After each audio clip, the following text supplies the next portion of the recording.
Commodity TV live here from the Mines and Money London 2022, and we have here now our guest from out of the gold space, I would call it, Louis-Pierre Cheniac, the president and CEO of GMIN Ventures. Louis-Pierre, how are you? I'm great. Great. Thanks for having me. Thanks for taking the time. Welcome to London. How was the show so far? It's been good. We've had lots of meetings and some new people getting to know the company. So that was the objective of coming here this week. Perfect. So you're active in the gold space in South America. Can you just give us an insight in the project and in your company, please? Yes. So GMIN Ventures, we acquired the Tocantins project from Eldorado essentially a year ago, and in that short time span, we updated a feasibility study, we put our financing package in place, and we made a construction decision in September. So we've gotten a lot done in the last year, if you wish. Okay, can you give us some numbers, so resource base, then from numbers from the feasibility study, financing? Yeah. So this project that we're building will be essentially Brazil's third largest primary gold mine. We're aiming to produce 175,000 ounces a year on average for 10 and a half years. Wow. So we are essentially starting with a 2 million ounce reserve, and we are actually restarting exploration on the land package, looking to start building out, looking for additional deposits on our land package, and extending that mine life in the future as well. Okay. What does the feasibility study say? IRR, net present value, and so on? Yeah, so we did our economics at $1,600 gold. So we have a 24% rate of return, 622 million NPV. So a very fresh feasibility study that we published in February of this year. And the objective was to make sure we had a capex that was reflecting the inflationary environment and really providing a number that we wanted to execute on. So you made a positive construction decision in September, I believe. So that means you need money. How about the financing? Did you already ordered everything you need, and what's the capital costs for the mine? Yeah, so our capex for the project is 458 million. And we did our financing package in July, which provides us full funds to build the project. And we've actually built in a $43 million cash buffer between our sources and uses of funds. So we have a lot of wiggle room between now till we get into commercial production.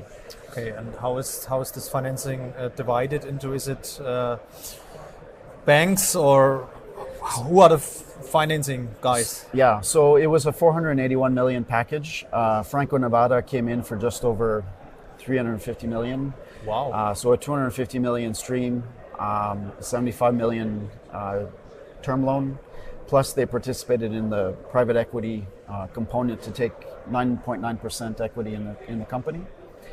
And the other equity investors include La Mancha, who took a 25% position in the company. Wow. And the last one was Eldorado, who we bought the project from. So when we bought it, we gave them 20 million cash and 19.9% in the company.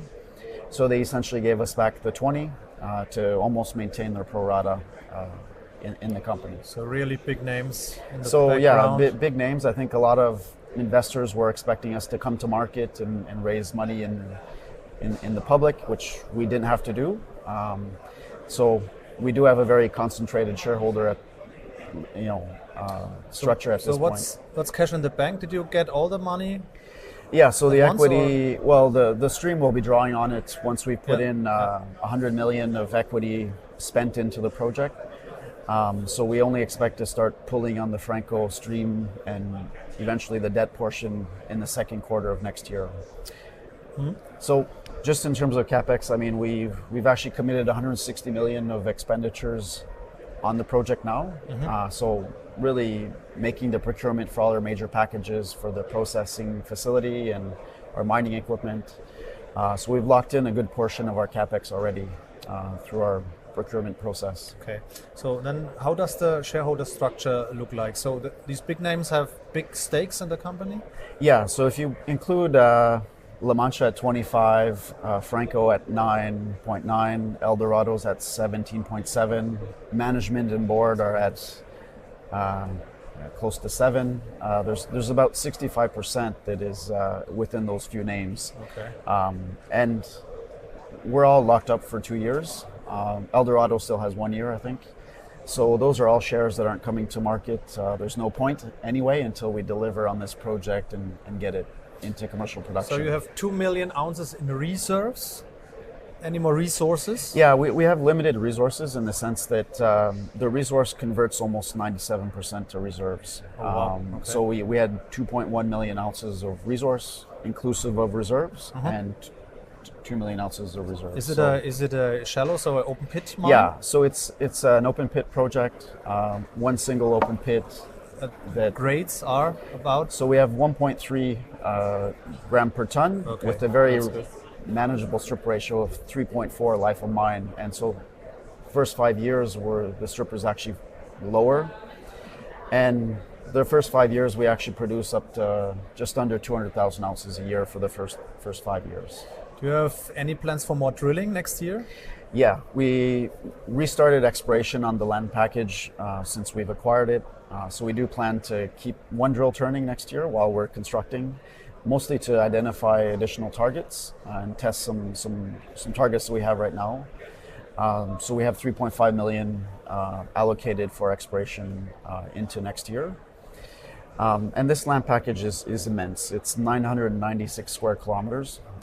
So in terms of strike length of the main corridor where the deposit is, it's about 40 kilometers in length.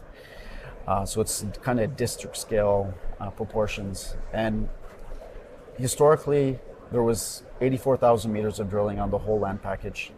So it's very unexplored at this point in a region of Brazil that's seen artisanal mining for the last 30 years.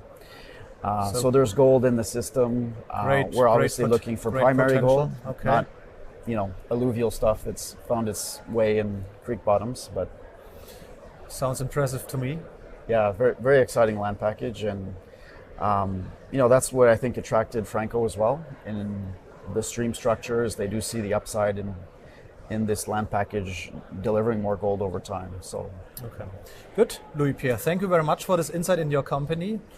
Much work to do next year, construction, drilling, and so on.